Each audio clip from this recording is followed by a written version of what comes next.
Welcome to Triple H, Hamilton Happy Hour, where we talk about pianos, talk about music, and everything else in between.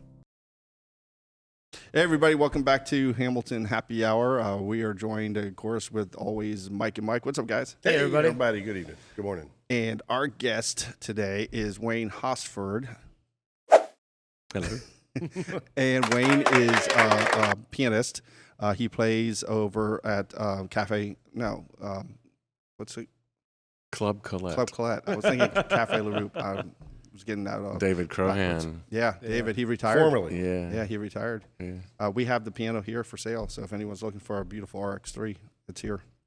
And David's piano's here too. That's We right. got We got the whole platoon. Right? Yeah. So we met, 5 years ago? 6 years ago? Oh gosh, it was longer than that. Longer I than think. Yeah. Probably 7 or 8 years. I was looking for a piano, Yeah. and I had Royce. She was still alive. That's my Mhm. Boston Terrier. You remember Royce? Oh, yeah. Oh, yeah. How could you forget her? Yeah. Her picture's on She's the up wall there. back there with. Yeah. Yeah. So she was alive. So that goes back a ways. I don't Well, know about. She was even younger at that point. 7 years ago, right? Yeah. I think I've known you for 10 years or so.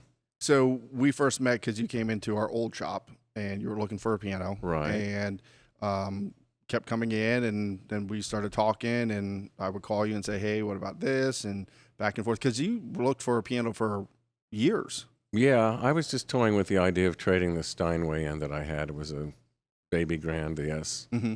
And it just wasn't, I didn't have enough sound for me, and the length of the strings on the bass weren't satisfying enough. Right. And so I was just kind of looking around. And finally, it took a while. It took a while. Yeah, you even went up. One of the ways we became friends was you came up to Indian Town Road with me to look at a used Kauai that was up there. Correct. And if I hadn't had you do that, Mm-hmm. I would have been. I remember that piano. Yeah. I think. Yep. It had that. What do you call it? It had verdigris in it. Yeah. And Tell everybody what that is. This is interesting. so verdigris is a corrosion that gets into center pins and the flange bushings. Basically, there's lubricant will turn into a corrosion. Steinway, very old Steinways, they used to use what was called mutton towel, and that for their lubricant for their center pins. And then over time, it had corroded into verdigris. You can tell if you look at the center pin on the flange, it's green. And if you bring the hammers up and they go like that or stay up, it's in them. it was there. Some technicians like to just replace the center pin and they'll replace the bushing. I recommend replacing everything, because it's going to be a piano of that age anyway. You're going to spend X amount of dollars. You might as well just replace everything. But this piano was young. This was not an old piano. So there's been a KG7 or something like that. Was it? KG5, I think. It was a 5, I think. And this was not a young. This was a young piano, so it was kind of strange. I've never seen it in a young piano like that before. So the thing with the verdigris is that there's no real fix for it except for replacing the pins, replacing the bushings, or replacing all the parts. We like to replace all the parts. There's again, no 'cause no chemical help. Right. And there's a lot of controversy with certain products that, technicians will use on those parts that some say, nope, don't ever use it, any lubricant. Some say, and you just have to replace the center pins, or some say, yes, you can use lubricant. And so it's kind of back and forth. So we tested it ourselves. It's probably been sitting back there for a year. And we tested, because the lubricant does work great if you're in a pinch. Yes, I do agree the best thing to do is to replace the center pin. I agree with that. But if you're in a pinch and you got a rock and roll or it's a concert or whatever, and there's something, boom, boom, boom. So we tested it out after our convention, Piano Technicians Guild convention, because I took a class. And that's what they said. You always have to replace the pin. So long story short, we did it, and we haven't seen any verdigris since. Nothing has changed. So I don't know, I think it comes down to climate too. I think that's a big part of it, And it can still happen to a piano that gets played, not just one that just sits dormant forever. Yep. Because that's where I've typically experienced it in pianos that are just sat. I think the humidity's got to play into that. Yeah, I mean, you would think. Maybe you see more of that in states like this than Ohio or something. Maybe, and those pianos travel all over the country, all over the world, and then they come down here, and then maybe it acts up that way. So maybe in the Midwest it's more so there than here. I don't know the thing with that, but it's just like when Steinway did Teflon bushings on their actions. It's a huge problem with clicking noises in the actions when they used to do it in, I think it was late 60s to mid 80s, early 80s. Yeah. And the problem is yes, it does cause a problem, but do you know how many Teflon actions we've had down here that no clicking noise, nothing? Oh, perfectly fine. Because the humidity, everything's different here. It doesn't affect it. We don't have such a drastic change in humidity like you do in other places. You go from 90-degree weather to 20-degree weather. Well, we're lucky if we get into 50s, so it's not as much of a change here. So I think that acts up too, because the wood's not swelling, contracting so much down here as it does in other places. So those Steinways were climate controlled for the South Florida climate? No. Same thing with soundboards. I mean, soundboards crack so much more in northern states than they do down here. If a piano lived here its whole life and it was taken care of, and you don't have to have a humidifier in the piano because there's too much humidity in the air. You just need a dehumidifier. A soundboard lasts longer down here than it does in other states, and I know this because I talked to my rebuilding buddies, and they're telling me how many soundboards they got to replace. Even brand new ones crack. My buddy, my mentor, Misael, when he was here one time doing soundboards, this was probably 10 years ago, he had just replaced 3 soundboards and pianos up in New York. Well, they had a huge cold snap, and while he was down here for that week, 3 of those boards cracked. So I mean, it's tough. Northern states, pianos, it wreaks havoc on pianos. It really does. Down here is probably one of the best places to keep a piano because everybody has air conditioning. I mean, 99.9% of everybody. And we just don't have that temperature fluctuation as much as people do. If we do, it's still just not as drastic. It's going to taper off. But everybody else, I mean, we don't have snow. So that could be part of it too, And everybody runs their air conditioning for, save for 5 days out of the year at the most or something like that. Right. So I think that has a lot to do with it too, with the Teflon bushings and verdigris that gets into the action parts. So, but when you were going around and looking for a piano, and then you knew us before we had this shop, and then you knew us after this shop, and so you would come in here too, because you don't live too far from us. Yeah, but I was going to back up to the verdigris thing because we stood out in the parking lot after we left the shop, and you gave me the lowdown on what you thought was going on and if I might not be better off just keep looking. And of course, you had things to sell too. Mm-hmm. And you showed me while we were in the parking lot, you told me, I've got great news. I bought a place on South Congress Avenue, and that's when I first heard about it. Oh, okay. So when you were buying your piano? Or looking for your piano? Looking for the piano. I didn't buy a piano until I started working here. That was 3 years ago in May. May of 2022 is when I started here. Time flies. As a salesman. Mm-hmm. And then I was an apprentice, and I was learning how to put A-graphs in, and hand lettering harps, and all kinds of cool things, I enjoy doing that as much, if not more, than the sales, which I didn't have much experience at, but it went okay because I didn't. Probably. I had a guy who was a salesman. He said, "You have the best sales technique. I actually wish I could be as easy, but I got too much manipulation that I was taught. You obviously aren't manipulating anybody. You should stay that way." And I thought, that's a nice compliment. Absolutely. I just treat people the way I would want to be treated. Right. I don't want anybody to push anything at me or be hovering or tell me I need something that I don't need or any of those things that we go through Right. with buying a car or anything. Which is so common at piano stores. It's common everywhere. Well, for sure. And with the economy the way it is, they're probably a little more desperate and manipulative than they used to be. Yeah.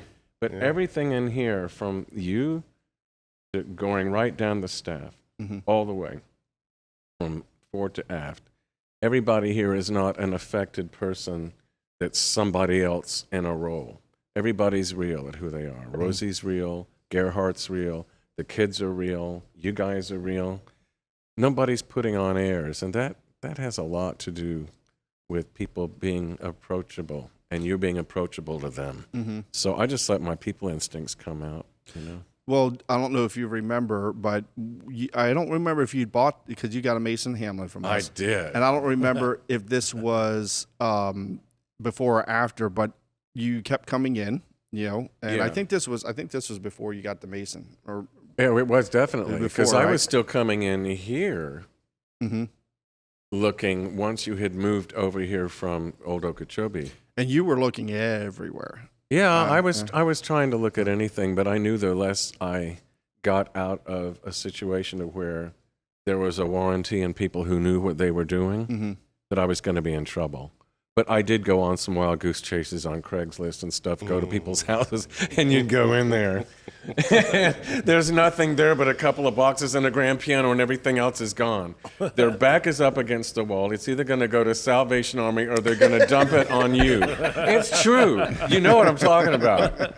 Yes, he's bought some. And then Toby ends up buying it. I'm buying the competition. We've got 3 storage units full of. So the few It times. was, I went through some, if you don't, here's the thing. I've always been told this, and I believe it. Energy begets energy. Mm-hmm. It's not, you're not going to find something that day. If you do, God bless you. But the more energy you put, the more homework you do, the more you understand what you might not need or want or whatever, or what's too much or what's too little. That's all I was going to say. It's yes, I went through some wild goose chases, but when I came in here, you should tell them a story as to how you decided that you were going to ask me if I wanted to sell, because I was just in here going up and down the rows with the dog, trying different instruments, and some lady came up and asked me a question, and I answered her, and Well, there was a couple times that you were in. Every time you kind of would walk by, and then you just started talking to the customer that I was talking to, and then you would just play the piano for them, because you're a phone book of music. I mean, so much music, and thank you. You were talking to 2 or 3 different customers. I'm like, the biggest problem with me is that when I'm so busy to stop everything that I'm doing and to deal with a customer, I love doing it. Don't get me wrong. It was just like, now I got to work till 7 o'clock, but it's fine. It's a distraction. So that's why I said to you, I was like, and it do you takes want you to? off your concentration. Yeah, I'm like, do you want to help me out? Selling pianos, because I think those 2 or 3 people you talked to bought pianos. And I was like, it was a good. I think I'm I pretty just sure. answered their questions and told them what I thought of the one, this one, or that one. But that was the beginning of it. And so, then we started working together and doing it that way, and then you sold yourself a piano from here. Rosie was actually, you like that one, don't you? You want to buy that one from me? You wanna buy that one from me? And they were over there against that wall, and right next to it was a C3. Mm-hmm. And it had a player in it, which I wasn't really that concerned with or not. But I was so used to playing Yamahas on my gigs. Most of my gigs typically are Yamaha pianos where I, wind up playing. The one at the club certainly is, and I've been there 17 seasons now. Wow. Isn't that wild? They're Yeah. going to have you back again next year? So they say. So they say. But I preferred the touch of the Yamaha, but the tone of the Mason was just so. It wasn't even comparable, really. As much as I like a nice C3, of course, it was they're voiced differently too. Right. But the hammers are different. Everything's different. I remember where that piano came from. That's a Jacksonville piano, right? No, Oh, you mean the C3? No, you're Mason. Oh, I thought it was It came from Fort Myers area, Oh, Naples. oh, I thought it came out No. of Jacksonville. It was Jacksonville. That Mason over there is the one that came from Fort Myers. Is it? Yep. And those of you who are listening, if you like Mason and Hamlins, you probably want to know what model I got. I was getting ready to ask. The double A, 6'4", 2006. Yep. Satin ebony. I love the satin better than the shiny. Mm-hmm. It just reflects less light, Yep. And it's In a room. before they did the carbon fiber parts. The yeah, composite parts. but you know what? I played with wood and felt all my life. Right. I wouldn't, and I'm not a great pianist. What? I play. Yeah, okay. Oh, no. Wait till you Lisa. see him play, people. Yeah. Lisa that you talked to, Mm-hmm. David Block, who's also a local pianist. These are excellent, wonderful pianists. Mm-hmm. They've studied the craft, the technique. They do concert repertoire. They teach. I can't hold a candle to them. I'm in a completely different thing. Does not mean you're not a great pianist. No, well, let me put it this way. You put it however you want to. Thank you, Mike. We're going to change our opinion. The things that a piano can do, the responsivity and all of that stuff, I need that. Mm-hmm. But I don't play music that is difficult to the degree that it would require the carbon fiber parts that give a quicker, Mm-hmm. I don't play any pieces that are that demanding to You where don't play that one Billy Joel song? With that C. So I don't need the newer technology as much as proper classical pianists or proper jazz people that are really technical would want. Mm-hmm. So I'm fine with it. It's a good Nestle. What is it? Wessel, Nickel, and Gross? Correct. Wessel, Nickel, and Gross. And they're making some really cool stuff. I mean, really. Wayne should go on the tour of the factory when we go up there with us. Yeah. You going to Yeah. Massachusetts At to some see? point, yeah. Are At you? some point. Yeah. You have to move some pianos along the way to get there. Or you fly up there and meet us up there. Or you can make it a piano moving trip. As long as I can figure out a way to make it deductible. That's the easy part. Oh, boy. All the meals are on him. Oh, boy. Hot dog. I got to I want the listeners to know this. Because you think about this. Steinway has always had a great name. And they did that very smartly with their marketing when they started. They put themselves into concert halls and not charging anybody to have their instruments there. They were good pianos, but there were other good pianos, and one of the other ones was Mason and Hamlin. Mm-hmm. And a lot of people, and I'm just bringing this up for the sake of the podcast and the listeners out there, there are a lot of people who prefer Masons to Steinways. Mm-hmm. And I didn't know I did until I traded my Steinway for a Mason. They're tough. They're Tough different pianos, beasts. They're both handcrafted. Now, tell me if I'm right. Horses. Is it true that we only have 3 handcrafted pianos that are made in America left? Mm-hmm. One is the Charles Walter. The other one is the Steinway or the Mason Hamlin. Correct. Those are the only handcrafted ones left out of our country. Yes. All of which can be found on our sales floor. Here. Yes. Absolutely. It's true. And if you find a good Charles Walter, you can tell as soon as you play it. Yeah. We've had Between the feel of the upright, action and the tone of it. Mm-hmm. This upright that we've got, people are like, why is that so much more expensive than the other pianos that are of the same? Because it'll last Look up Charles longer. Walter, which I didn't know till we got that piano. Well, and you started telling me about it. I didn't know that when I started looking at the Mason, I didn't know about the contraption tone underneath resonator? That keeps the crown retention Tone system resonator. that keeps it from ever flattening back down. It keeps the Helps keep the crown of the soundboard. the crown. And then I went online and researched it, and it costs more money to make the same length Mason and Hamlin than it does a Steinway. Mm-hmm. Because the rims are like Yep. thicker rims. Serious. They're heavier. Yes. The plate, Everything's heavier about the plate goes from rim to rim. It's Yeah. not just like a 3/4 thing that goes this way. Right. It's actually there to keep the rim. Oh, it's unbelievable. Well, you've moved enough of them. Yeah. But it said, and this is when I was doing all this research when I was selling here because I wanted to know more about what I was doing, that not only does it take more money to build the same piano, but they still don't get the notoriety that Steinway's had because Steinway made themselves a household word a long time Oh yeah, ago, they did. you know.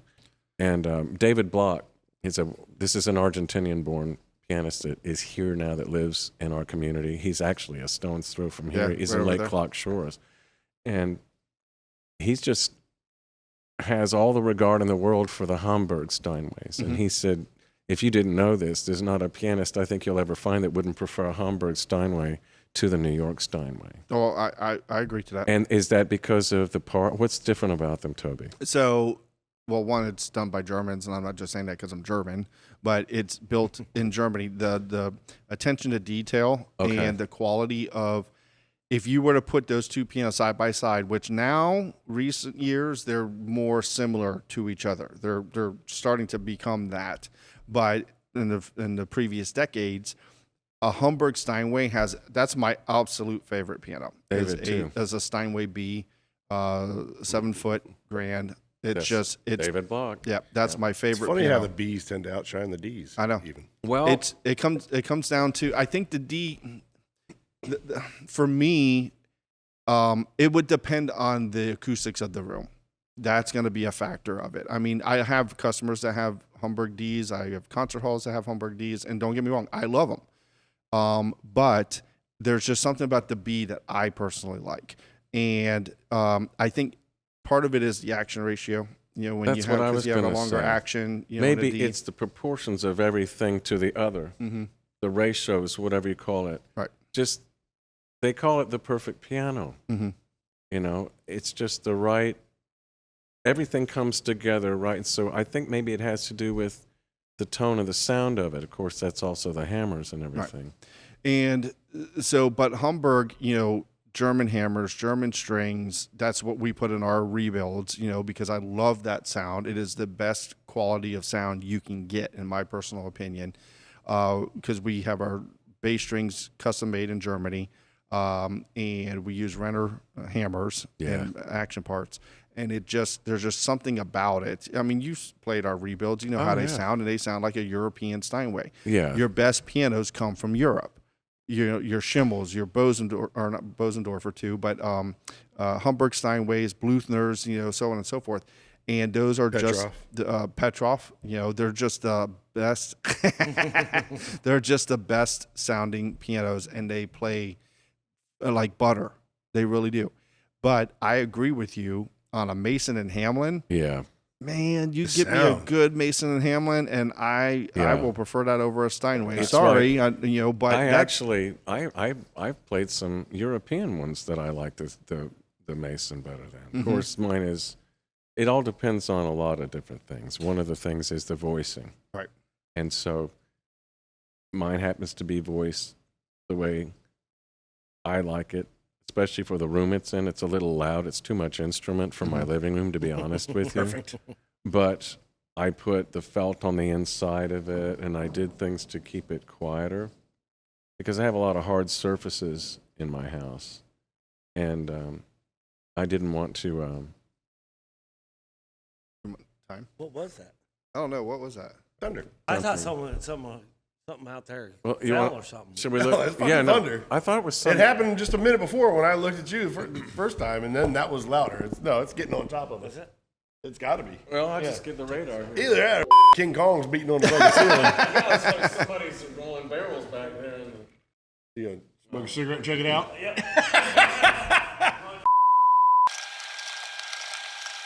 Take two. So I'm curious because you were playing a C3 next to your AA, Yeah, they were over there against that wall. and you like the touch of the C3 initially. I'm so used to that action, that kind of feel. So did you do action work to the Mason to? What we did We was, did regulate it. Yep. it was regulated, but I wanted it not to be quite as buttery. Okay. And Fernando took Oh, the so action the Mason home was more buttery than the Yamaha. in a different way, because when you play a Mason, they're built like tanks. Right. And when you feel what's the word for what comes back up to you? When you hit the key, what do you feel when you put the key The down? aftertouch. The aftertouch. It's just so solid. It's built like a tank. It's just solid. And so there's a different way that you respond and a different way you play because of what's coming back at you, Right. which is true of any instrument. Lisa said that when you were talking to her in the podcast about you're only as good as the instrument that you get to sit down and play at. And you never know what you're walking into in these concert halls or churches or wherever you're going. And I just knew that I was going to have to get used to this, but it had such integrity. There was something about it that just kept saying, as corny as this sounds, come on, you can do better. I'm here for you. Mm-hmm. And whenever I play a piano like that, I played one Fazioli up in the Jupiter area. I didn't want to stop playing it. Everything you wanted was there. As quiet, as nuanced. Except the price. I went to the Fazioli Oh, it was there. when I was in Milan. Oh. I actually, interesting. David Block I mentioned before, he has a great friend whose name is Dario Nataka, who is a conductor and a pianist. Such a good pianist, actually, also Argentinian born, who's a great friend of Martha Argerich. He's considered the greatest living pianist, at least in terms of Dario and David. But she did get Kennedy Center honors because of all of her work in America. And they're best friends, and whenever Martha needs a double piano, she always uses Dario to play with. So Dario said, well, if you're going to Milan, go to the showroom in Milan, let them know when I'm going to let them know you're coming to, what your name is and everything, and hopefully you can meet the owner and all of that stuff. Well, the owner was at the factory, which was closer to Venice, and so we could never get the timing of the scheduling right to where I could actually go and see the Fazioli shop. But that would have been really cool to see the factory, But you did get to see a bunch of cool stuff when you were in Europe. Oh, yeah. Yeah.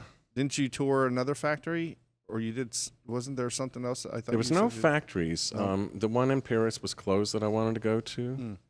And I just wound up going to showrooms Oh, okay. and playing different pianos in different showrooms. It would have been cool to actually see them being built, Right. especially something that you have a history with or know enough about, But yeah, those Faziolis are. But anyway, the action of the Mason, Fernando actually put counterweights on the back of the key.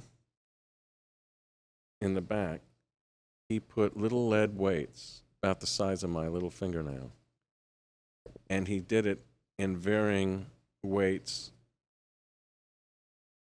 from beginning to end, so that it was the right proportion, the right ratio, and it made it just a little harder to play. Not much. You didn't have to beat it or anything. I hate to beat a piano, but I didn't like it just to go down as soon as you. Right. Down weight was too light. So Fernando actually that's how he modified that action for me. But it was pretty regulated as it was. They just evened it out, but that was the real action work that was done. Right. The strings were in great shape. The pins, it was just one owner, it was a glorious tone. Yeah. And you can play any kind of music on Many it of and them not are. feel like, it's like Yamahas, they're brighter by character. Sure. And I think that because of that, I think that's why the pop players and jazz players and a lot of recording studios tend to have those. But man, the way this thing is voiced, just the way it sounds, you can play. And Dario's been to my house, and David too, and they played this piano in my house. And you can listen to wonderful Chopin, and all kinds of things. And then I get up and I do something that's completely different. And it just responds well to any kind of playing, and it sounds good. It's not like one kind of music is better on it, Because I played some Steinways and other concert grands that they've just got such a character to them that you don't really want to play anything but classical on them. Right. Well, and that's all that they actually sound good with. Some. Some. Yeah. Right. Yeah. Every manufacturer has their genre of music that it fits that piano manufacturer the best. Steinway's classical. Yamaha is jazz and pop and rock. Mason Hamlin. I think Mason Hamlin can kind of tie both of them in a little bit together. I'm no professional pianist by any means, but getting back to that touch that you were talking about, and that's where each human that plays the piano and each piano is a different instrument. It's a different human. So the touch it can take so long. Well, it took you a long time, years, to find the right piano. And it takes that, because the touch has got to be the touch and tone are the most important parts of the piano. Absolutely. Color and cost are second. Oh, big time. I mean, if there's through the years, I've had customers not get a piano from us, and then I call them, hey, just checking in, and they say, oh, I got a piano. And I'm like, oh, okay, wait, what'd you get? I got this. I'm like, oh, okay, and they say, but we don't like it. I'm like, oh, I got the perfect piano Happened for just you. recently, right? Yeah, it did. And it's happened numerous times where they didn't. When a customer comes in, I watch. Can you play the piano for me? I want to see what they're playing and how they play. And you've seen me do this numerous times. It makes sense. And I start directing them to, well, I think this, and this. You might like this, and this. And we start drawing them into. For us, it's about making sure they get the right piano. It's not about selling a piano. It's about making sure they get the right piano because we want you to play it. We want you to enjoy it. We don't want to just say, here you go. No, we got and to say, that's going that's on it. too much elsewhere. Exactly.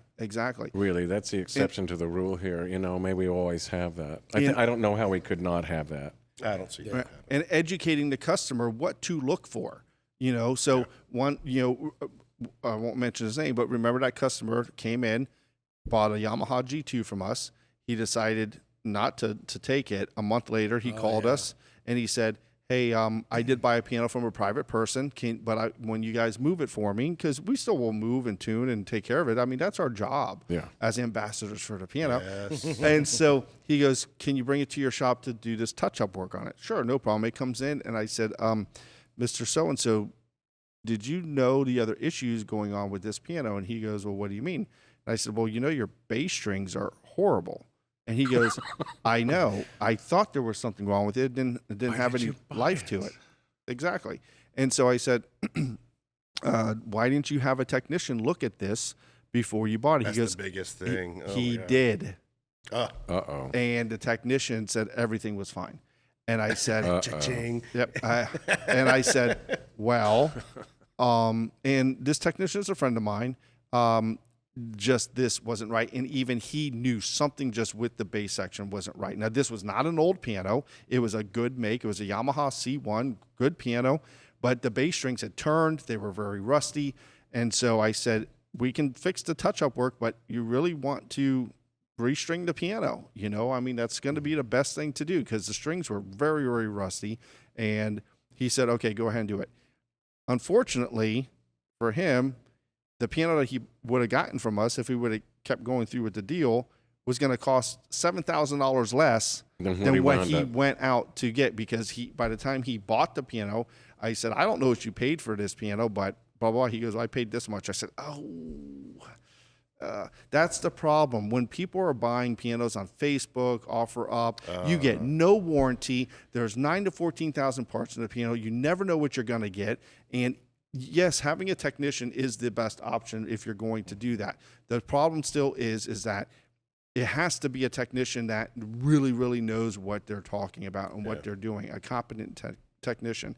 And I felt bad for him, because the piano, now ours was an older piano, but the strings were in much better shape than this one. It was a bigger piano, so it had a bigger tone. It was one of those things, and I don't like hearing those stories when a customer goes and, one in particular, I was so excited to call them and say, I got the piano for your daughter. I know this one, she's going to love it. Because, you just know when you know that this is the right piano for this person.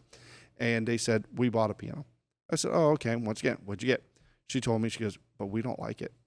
And I said, wherever you got it from, it was a store. It wasn't a private person. Okay. See if you can get your money back or something else. I mean, I wasn't trying to, bring it back and then buy one from me. I said, maybe you could trade it up or maybe you can do something. If you're not, it right. If you're not happy, now you got something that is taking a lot of space in your home that costs good money. That you don't want to play, and that's not how we are here. There have been customers that have bought pianos from us and they just didn't like it. Come on back. Let's get you into something else. There are people who get tired of looking and they wind up just saying, this is the last time I'm going out if I don't get one today or whatever, and they rush into something because they're tired of looking. Well, and if they get a technician to go out and look at every one and they're not satisfied, then they're paying $200 to a customer. So it is tough. It is tough, but that's why I wound up buying here because I was asked Toby and paid him to come out and go through that piano. I was that serious about it, but he had more choices and he backs everything up here, and then it just was like a no-brainer, you know. And I've been to the competition. I've seen how they do stuff. You know, it's some are good, some aren't. Some have good scruples, some don't. And with that piano you were looking at that we were talking about earlier, if it didn't have that problem, I would have told you to take it. You know, it was one of those. A lot of guys wouldn't. Yeah, for sure. It was one of those things. You're paying me to give you a service. You're not paying me to try to get you to buy a piano from me. Right. You know, right. And there's been times too that even you guys have been out on the road moving a piano that they bought from somebody else. Mm-hmm. You're moving it and you're telling the customer, or even a free one or whatever it was. It's a tough spot. Yeah, it is a very tough spot. Especially, I was going to bring that up because even on a much lower scale, like price-wise and you know, category-wise for pianos, these ones that people get for free.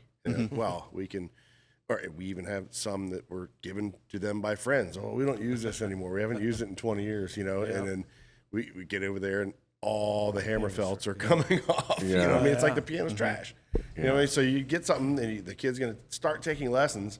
Okay, your free piano is going to need $2,000 worth of work for it to be playable, and we haven't tuned it yet. And it's still going to be it's still going to be a dog. It's still going to be a dog. So it's that's a whole nother the bottom end. People fall prey to that. Yeah. Still to this day, and they probably always will. Right. Yeah. Until they get serious enough about it. But some people, marketplace and all those places there are people that want a piano for a piece of furniture that they're going to play maybe 2 or 3 times a year. Or a lady that was here, she grandmother. My girls come down to see me on spring break. They want to have something to play, and it wasn't for her. She said, it's going to look pretty in the living room, but it's only going to get paid on spring breaks every year. My granddaughter and her friends come down. Yeah. So she knew what she needed. She knew what she didn't need. Mm-hmm. And we got her into the right color, the right measurements, and that kind of thing. With something that was dependable, that we warranted. And she was very happy. And she should have been, because a lot of people would have tried to get her to buy something that was more or not necessary. Or we had a customer recently that ended up getting another piano from somewhere else. No problem, that's fine. I guess the husband wanted a brand new piano, but the piano teacher came in and said they bought this type of piano, and I said, well, okay, you know, and they go, I told them that wasn't a good piano to get. And the one that it was a Mason that we have over here, gorgeous piano, Model A, and she loves that piano, and that would have been a better price point across the board and a better piano for them. The kid could play the piano. He was fantastic, and he loved that piano. But I think his dad just wanted a brand new one because it wasn't 2025 piano. Yeah. You can't go by that anyway. You cannot go buy a brand new piano. But those people are always going to be those people. Well, they probably buy a new car too. Yeah. Instead of a pre-certified owned, guaranteed just as good. Yep. A lot of people want a new car because they don't trust how anybody broke it in or whatever, however it was kept. Yeah. You know. So I got to tell everybody watching here, the first piano sale you did do here.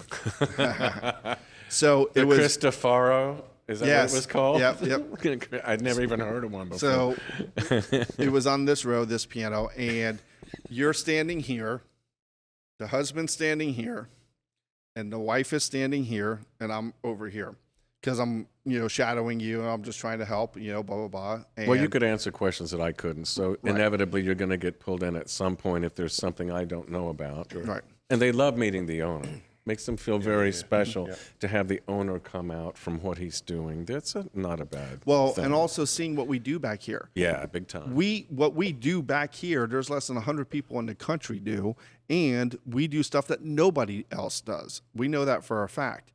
So when customers come to see the stuff and the quality of our work, they're just more assured in okay, the mechanic got the car 100% the right way. It's credibility. Right. If anything goes wrong, they know how to build it from the ground up again or whatever they need. Yeah. There's a lot of safety that comes with that. So with that couple, your first sale, the husband says to the wife, "So what do you think?" She goes, "I don't know. I like it. What do you think?" And he goes, "Yeah, I think so." And he goes, "Great, my first sale." He goes, "Thank you." They couldn't say no. And he's just shaking their hands, and they're like, I was so pleased because I was doing what I'm supposed to do. But it really wasn't as manipulative as you make it sound. Yes, it was. It was not. It really wasn't. It really wasn't. But you were so excited, and they were excited too. Yeah, I mean, because they you had could been tell here they a long wanted time, the and piano. they picked it amongst others. It wasn't like it just happened right away. Yeah, no, it wasn't. They were, I think this was their second time in, Yeah, I right? think It was their so, second yeah. time, and Yeah. You didn't force a pen in their hand. Like, No. sign, right? No. but it was So just, that was funny. And after they left, Toby said, you're going to be all right. but it was fun. It was just one of those things that like they couldn't say no. That guy's too freaking happy. It was just my energy. I swear I wasn't pushing them into anything. No, I don't believe that for a second. Yeah, we don't do that because our job is when someone comes through these doors is to educate you. It's to help you make the right decision. We may not have the right piano for you, but if you find it somewhere else, at least get either us or somebody to make sure that you're getting the right piano. The biggest problem is buying from a private person. You have no warranty. Absolutely. No warranty whatsoever. Such a shot in the dark. Yep. Well- and anything can go wrong at any given time. At least if I'm not going to say it hasn't happened with us. We've had pianos where it went into a customer's home and there was center pin issues where they just kept, the humidity in their home kept having problems. So we took the piano back. We brought it here. They traded for another piano, even exchange, whatever it was. That piano never once acted up here. You know what I mean? You can't do that with a private person. Right. You get it. It's in your home. You're See done. you later. Bye. Yep. You are done. Well, to get back to this, particularly for the sake of people that are listening to the podcast that may not know this, I know you guys know this. Toby, when you've got someone who wants, let's say, a Baldwin, and they want a certain size, and they're looking, you will go to your warehouse and pull these things out of storage, set them up, and just all 8 of them. No, seriously. I mean, you do that for people. I don't know how many people would do that. That's expensive to move those things and bring them up, set them up, tweak them, and get them all done about. But you pretty much wind up being on the positive side of that, don't you? Instead of it being just an exercise in futility. More times than not. But think of that. That's a very good ethic to have. Well, I don't the know other how way a many couple people times. will No, do it that. has. I mean, there's been times we brought our piano out 2 or 3 different times, and we've moved it back and forth. Yeah. And a customer said, I'm looking Yes, we for this type of piano. And I said, I've got it. And I bring it in, and they don't show up. I'm a very... Take it back. Go get it. Bring it back. It happens, but at least we got it. But I'm a very literal person. If I tell you I'm going to do something, without a doubt, I'm going to do it. Yeah. It may take me a while to do it if I, depending on the circumstances. And I expect that in return. If someone says, I'm going to show up, I'm going to look at this piano, and I've done all this work, and then I call you, you don't even have the courtesy to at least answer the phone or say, oh, no, I changed or something. Yeah. But we really do go above and beyond, from moving to tuning to selling the piano to rebuilding them. We really do go above and beyond with how we take care of our customers. And I think that's because we started service first. Yeah. Sales last. Yeah. It's all integrated. Right. And you won't forsake one for the other. Well, it's Right. just like we get compliments all the time. Thank you for showing up on time. Thank you for being, right on time. Yep. We heard it 3 times today. Yeah.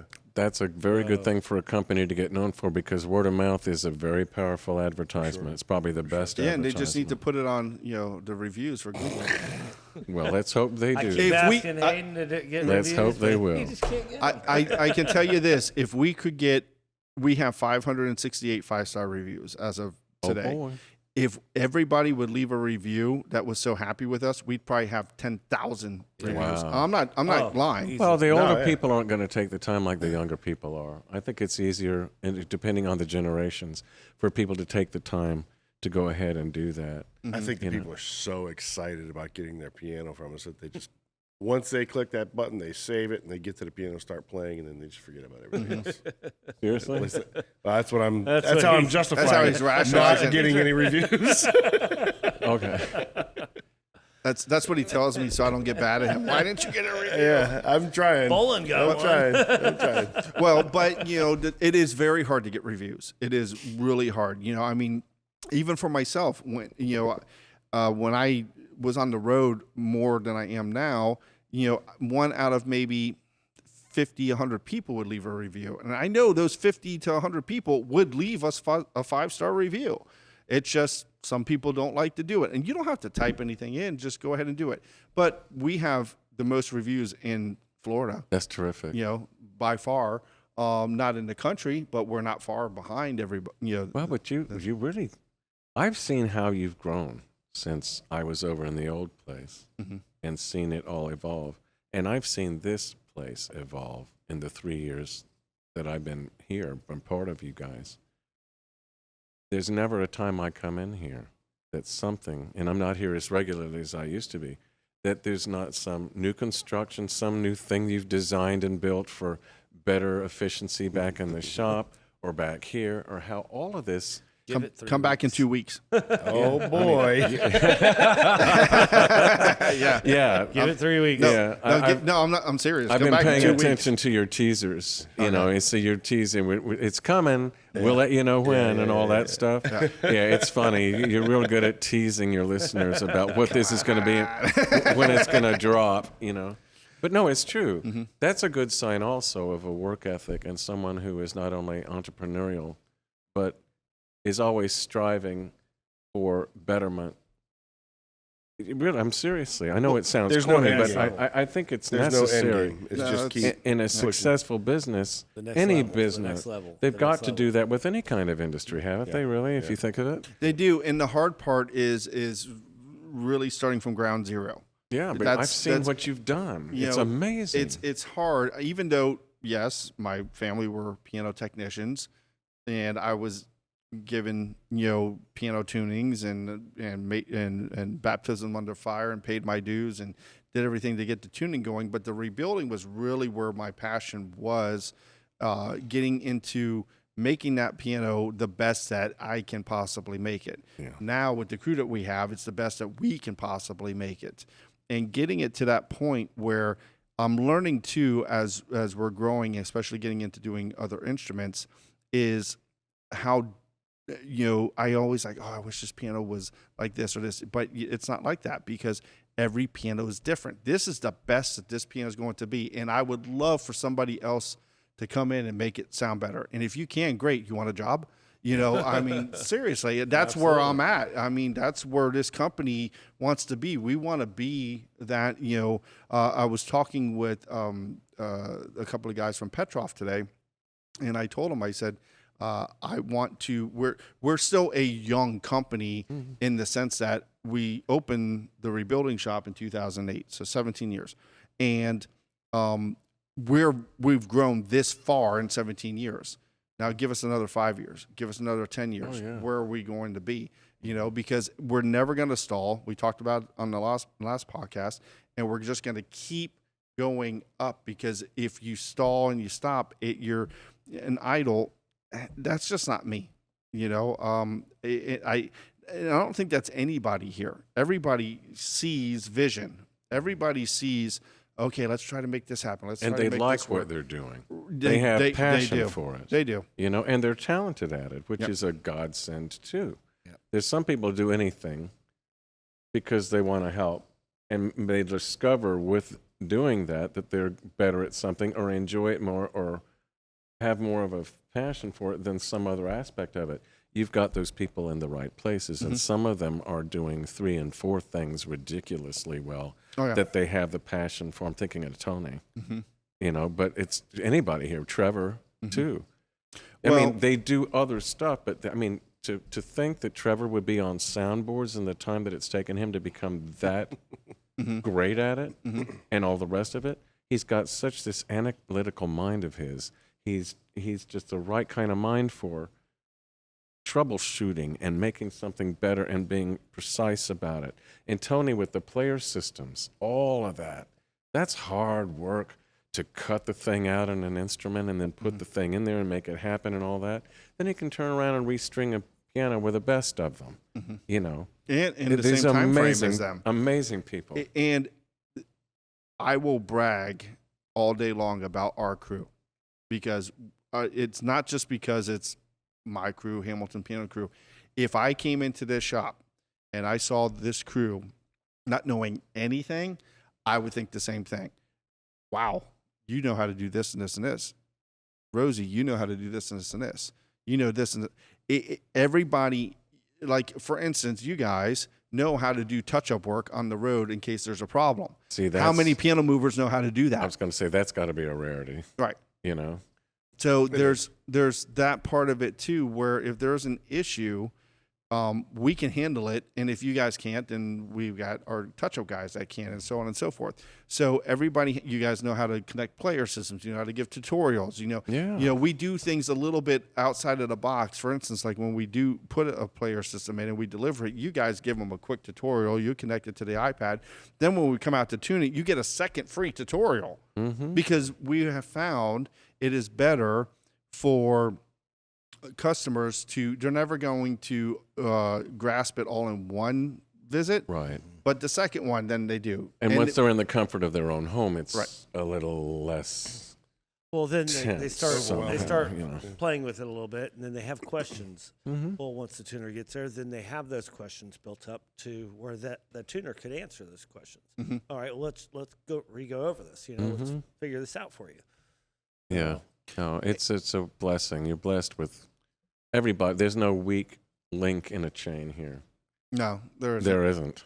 And you make sure we of that. got rid of those links. Yeah, but I think you're good at knowing how to delegate and knowing when to step in, you know, and when to get out of the way. Definitely. And that is a talent in its Yeah. own. So you're really blessed with a lot of different things that one owner should really have the right to have. You're a very lucky guy. Thank you. Can But say it you again? work for it. Say it again. But Keep you work reminding for him. it. You know, I don't know how you sleep at night. I don't have to brag. He's doing it On for a me. I don't know how you sleep at night, you know? On a mattress. And you're a mattress firm. landlord with these rentals and stuff. Oh, my God. Well, and Unbelievable. the thing too is, it takes a lot. You look when someone comes here to start working, you have to find their niche because everybody's got it. They're going to be good at things and not good at things, and you have to try to find it. So that's what we do. And when you work with the person, you work with the person, and if you find their niche, great. And if you don't, there's nothing niche. It's not a right fit. It's just the way that it is. I mean, I'm not going to be good going to Pratt and Whitney to build freaking jet motors. They're going to fire me real quick. This is my niche. Yeah. And everybody else here has their niche. You just have to find out how you do that. Then on top of it, you have to deal with the personalities that everybody has. That's a huge thing. That's a big one. Especially with the age range you've got here. Right. But you have to deal with the personalities between everybody because not everybody's going to get along, especially when you have new people coming in and this and that, and this person thinks this and blah, blah, blah, blah. And there's all this stuff that I deal with outside of, to me, it's kind of nonsense.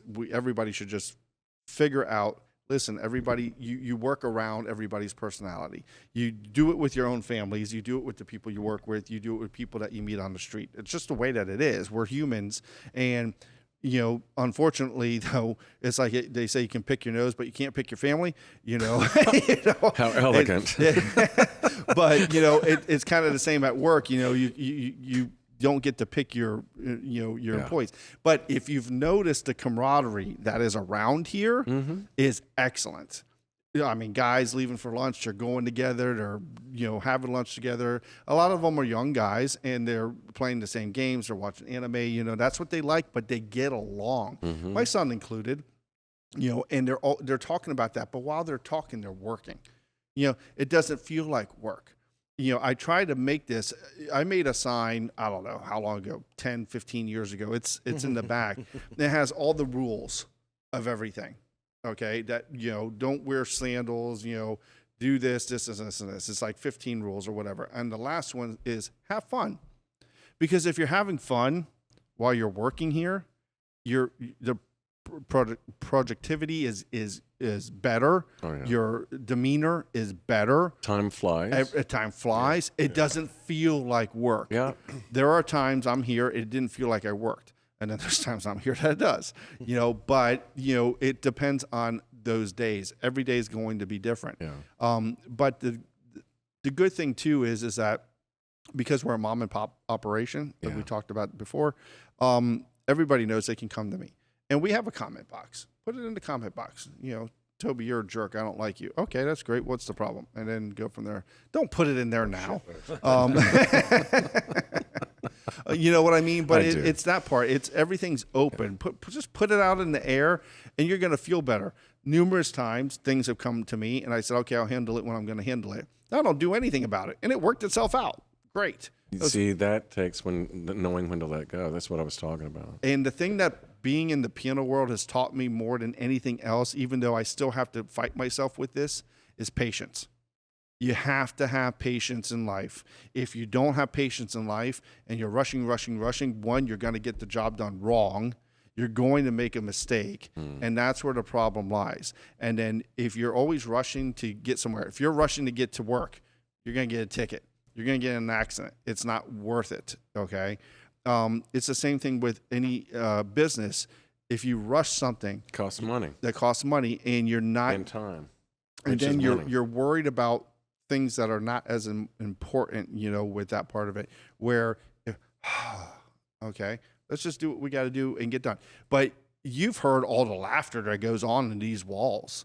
I mean, it is. I mean, we're always cracking jokes. We're always laughing. It is a lot of fun here. There's days that it's not, it's just, but I have noticed with me, if I'm in a funk or if I'm in a mood, the whole demeanor of the shop goes down. So I've had to learn as steering this ship, Toby, knock it off. Just whatever's bothering you right now, crack a joke and do this and blah, Leave blah, it blah. at the door. Exactly. Well, leave your baggage at the door. That makes perfect sense because you have to set an example. Mm-hmm. And you have to remember that you are, even when you've got so much to consider elsewise. And there's a lot to consider. I mean, it's it really contagious. You're happy, everybody's going to be happy. Or let's just say you're just doing your thing and you're not exhibiting great joy or despair either. You're just not stirring the bucket of anything because you're not contributing any negative vibes anywhere. Right. And it's contagious. Yes, I've noticed very it. contagious. It's just like, so Tina told me last night, someone wanted to talk to you, but they didn't. They saw how the look on your face for the last couple of days, and they were afraid to talk to you, so they came to me. I overheard that. And when I heard it, it was about 5 o'clock, and I said, hey, give it a half hour. And so she brought it up last night, and she goes, so he was afraid to ask you, so he asked me, and blah, blah, blah, blah. And I said, yeah, it's fine. It was fine. I was fine with it. It wasn't. It wasn't that big of a deal. It was just asking, for some time off. And I said, yeah, okay. If it was during season and it was a special occasion, it was very, not a once in a lifetime thing, but it was really one of these special things. Someone was flying over here from Europe, blah blah blah. You know who I'm talking about. And but I said it was okay. And he thanked me and thanked me again, and there you go. But that's the difference between. I always try to put myself in other people's shoes. If you do that and you see where they're coming from, you're going to get further faster. If you just stay in your shoes and not get what the other person on the other side of the conversation is trying to say or trying to ask for or whatever it is, then there's a problem. Not that there haven't been times where someone came to me at the wrong time and I'm like, no, or something like that. I mean, and then I think about it. And then the next day, hey, blah, blah, blah. This is why I said no, or let's do this, or let's figure something out. Or compromise somewhere. Compromise. Yeah. Everything in life is a compromise. You have to compromise with pianos. You have to compromise when you're moving pianos, tuning them, in a marriage, in a friendship, in a relationship, in everything in life. There's a compromise between a student and a teacher. I mean, that's going to happen. Yeah. And you kind of have to pick your battles too, like you do, as a parent with your kids, and know what's worth the conversation and what isn't. There's a lot of times that happens, and someone will come to me and say, oh, this and this and this. And I said, well, no, that's not worth the conversation to have, because you're going to get nowhere fast, and they don't understand why. It doesn't matter if you understand why. I understand why. And that's how it needs to be, because I get it. And then later on, I know why you did it that way. You know what I mean? Less is more. I say that a lot lately because there's so much so much people are trying this and this and this and this with projects, not really with personalities, but with projects. I'm like, less is more, you know. And I think what happens is as we get older, I'll say what my father told me. My dad told me, I've traveled your road. You haven't traveled mine. And now I understand. As I'm getting older, my dad he was a very wise guy with some of the things I remember that he would say. You know, it's funny what you remember with certain things. And when he said that to me, you know, of course I understood kind of what he meant, but now I understand it better. You know, I understand that, you know, now the circumstances may be different, but as a parent, I understand it more. And as I get older, I'm a lot like my dad. I'm really like my dad. That's why I talk so much and repeat myself so much. That was one of his things. So, but, you know, that's part of it in life, you know, is you have to compromise. So do you have any stories or anything you would like to say? Well, I have a feeling, since you asked me to come back at a later time and impart some music, I'll save stories for that podcast because I think this has wound up being a very nice interview with Tobias Hamilton. Don't you, everybody? Thank you for coming on the podcast today. Yes, thank you, Mr. Hamilton.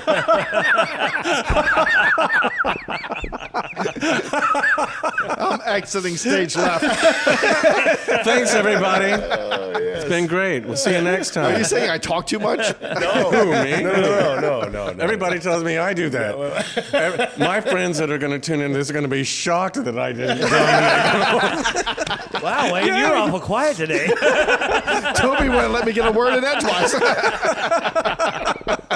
I'm glad it turned out that way. I really am, especially, you know, knowing that a lot of people that tune into these things, even if they hear a few of them, I don't know that I've heard any of them yet where we get some of the insight that you've given us today, particularly when it comes to the way you run a company and what it means to you.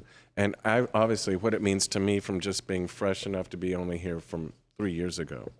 So I think that because I was interested, you wanted to fill me in and you had something to say. I think it would be very insightful to people that's different than any other podcast, but they were things I wanted to know, you know, and I'm sure that they probably would too. But just to say that, it's I said it before, I don't know how you do everything you do as well as you do, but you do. And I think everybody here is a testament to how they feel about their job, how they respect it, they respect others, and they want to learn because you are always teaching. Trevor taught me. You know, he's young enough to be my grandkid.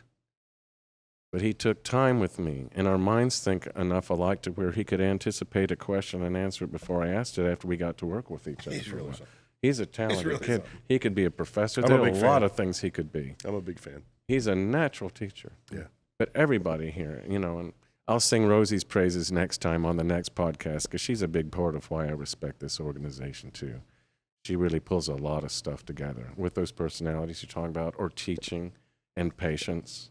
And she always tells me, because she was a school teacher, that she learned a lot of it just by teaching in the classroom to younger kids. She said, "You're still babies to me. I'm still teaching you this using the same techniques." She's a good mother hen, you know, and she's a hell of a shot manager. She's around the corner. Oh, I actually forgot that. But I'll sing her praises next time. Yeah. But I really had a good time. Thanks, guys. I really enjoyed this. Yeah, it's fun. It's fun. And I think next time we'll get a piano mic'd up so we can let you rip. Okie dokie. Yep. Rip's a good word. I'll probably have clams all over the place. All right. We like clams. Oh, boy. Bye, everybody. All right. Good night. Good night.